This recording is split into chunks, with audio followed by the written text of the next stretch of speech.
नमस्ते मित्रों, व्रत पूजा त्यौहार चैनल में आपका बहुत बहुत स्वागत है। मित्रों, कैसे हैं आप सब? भगवान भोलेनाथ की कृपा से आप स्वस्थ होंगे, सुखी होंगे। मित्रों, महाशिवरात्रि का व्रत फागुन कृष्ण पक्ष की चतुर्दशी को किया जाता है। प्रलय के समय इसी दिन भगवान शिव ने तांडव नृत्य करते हुए ब्रह्मांड को तीसरे नेत्र की ज्वाला से समाप्त किया था। इसीलिए इसे महाशिवरात्रि कालरात्रि भी कहा जाता है। मित्रों, मैं आपको महाशिवरात्रि का व्रत का विधान बताऊंगी और शिवरात्रि व्रत के उद्यापन की विधि भी सुनाऊंगी। चलिए अब सुनते हैं महाशिवरात्रि व्रत की कथा। प्राचीन काल में गुरुद्रोह नामक भील अपने परिवार के साथ जंगल में रहता था। उसका कार्य पशुओं का वध करना था। इस तरह से वह अपने परिवार का पालन पोषण करता था। एक दिन की बात है कि उसके घर में खाने पीने के लिए कुछ भी नहीं था। तब उसके माता पिता एवं अन्य सदस्य भूख से व्याकुल होकर भील से बोले कि हम भूख से मर रहे हैं, कुछ खाने का प्रबंध करो। यह सुनकर उस भील ने अपना धनुष बाण लिया और शिकार की तलाश में चल दिया। संयोगवश यह शिवरात्रि का ही दिन था। शिकारी दर दर भटकता रहा, परंतु उसे कुछ न मिला। धीरे धीरे रात घिर आई, परंतु उसने खाली हाथ घर न लौटने का निश्चय कर लिया। इसलिए वह तालाब के किनारे बैठ गया कि जो भी पशु जल पीने यहाँ आएगा उसी का शिकार कर लूँगा। ऐसा विचार कर वह बेल के पेड़ के ऊपर जाकर बैठ गया। रात्रि घिर आई, तभी वहाँ एक हिरनी जल पीने के लिए आई। उसे देखकर भील ने अपने धनुष पर बाण चढ़ाया। उसी समय ओस से भीगे हुए कुछ बेल के पत्ते वहाँ स्थित शिव जी की ज्योतिर्लिंग पर गिरे, जिससे भील द्वारा प्रथम पहर की पूजा पूरी हो गई और भील के पापों का नाश हो गया। उधर भील के धनुष की टंकार से हिरनी सब कुछ जान गई। वह उस भील से प्रार्थना करने लगी कि हे भील, आप मेरा वध करना चाहते हैं, मुझे मारकर अपनी भूख मिटाना चाहते हैं। यदि ऐसा करने से आपका दुख दूर होता है तो मैं मरने के लिए तैयार हूँ, परंतु आप थोड़ी देर रुक जाइए। मेरे बच्चे अकेले हैं, मैं उन्हें अपनी बहन के पास छोड़ आती हूँ। तब भील को विश्वास दिलाकर वह हिरनी वहाँ से चली गई और भील उसके इंतजार में जागता रहा। इसलिए उसे जागरण का फल भी मिल गया। कुछ देर बाद उस हिरनी की बहन उसे ढूंढते ढूंढते वहाँ पर आ पहुँची। उसे मारने के लिए जब भील ने अपने हाथ में धनुष उठाया तो पुनः बेल पत्र और ओस शिवलिंग पर चढ़ गए।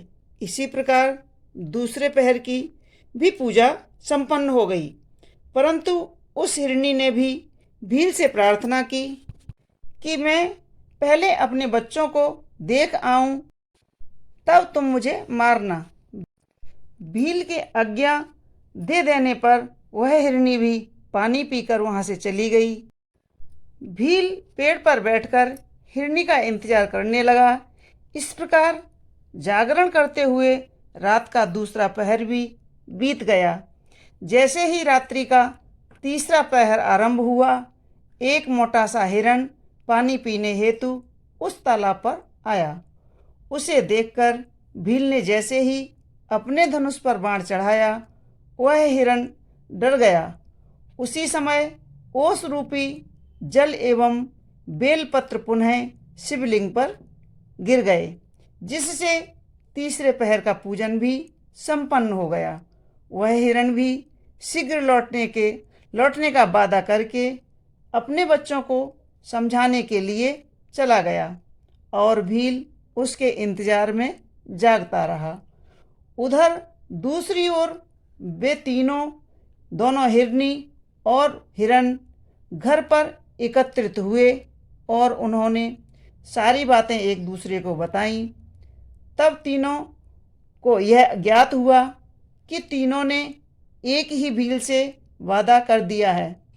तब वे अपने बच्चों को ठीक से रहने की आज्ञा देकर वहाँ से तालाब की ओर चल दिए। बच्चों ने भी सोचा कि हम अपने माता पिता के बिना कैसे रहेंगे, इसलिए वे भी अपने माता पिता के पीछे पीछे चल पड़े। इस प्रकार हिरण 2 हिरणियों के एवं बच्चों के साथ भील के पास पहुंचा। इतने सारे शिकारों को एक साथ देखकर भीलराज बहुत प्रसन्न हुआ। जैसे ही उसने उन्हें मारने के लिए धनुष निकाला, एक बार फिर ओस रूपी जल एवं बेलपत्र वहाँ स्थित शिवलिंग पर चढ़ गए। इस प्रकार अनजाने में ही उससे चौथे पहर की पूजा भी संपन्न हुई, जिसके फलस्वरूप उसके सभी पाप कर्म नष्ट हो गए और उसे ज्ञान की प्राप्ति हुई। उसने अपने मन में विचार किया कि मुझसे श्रेष्ठ तो यह पशु हैं जो परोपकार के लिए अपने प्राण न्यौछावर करना चाहते हैं, और मैं मनुष्य होकर भी हत्या आदि बुरे कर्मों में संलग्न रहता हूँ। ऐसा विचार कर भील बोला, हे मृगियों, तुम धन्य हो, तुम्हारा जीवन सफल है। तुम जाओ, प्रसन्नतापूर्वक निवास करो, मैं तुम्हें नहीं मारूंगा। भील के इतना कहते ही भगवान शिव ज्योतिर्लिंग से प्रकट हो गए।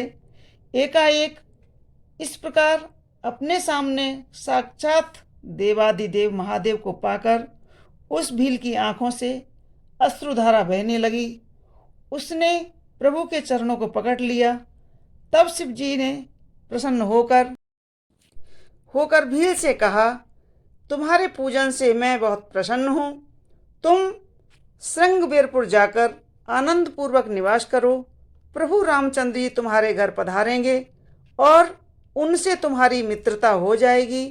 अंत में सुखों को भोग कर तुम्हें मोक्ष की प्राप्ति होगी। यह कहकर शिव जी वहाँ से अंतर्ध्यान हो गए। इस प्रकार एक पापी व्याध से अनजाने में हुए शिव चतुर्दशी व्रत से उसे भोग और मोक्ष की प्राप्ति हुई। हमारे भोलेनाथ ऐसे ही हैं, अनजाने में भी हुई पूजा स्वीकार कर लेते हैं।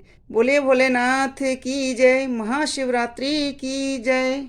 मित्रों, यह थी महाशिवरात्रि की एक भील की कहानी। आपको हमारी कथाएं कैसी लगती हैं हमें कमेंट्स बॉक्स में ज़रूर लिखें, और हमारे वीडियो को लाइक करें, शेयर करें और प्लीज़ सब्सक्राइब अवश्य कर लें, ताकि आने वाली आगे की कथाएं आपको मिल सकें। धन्यवाद।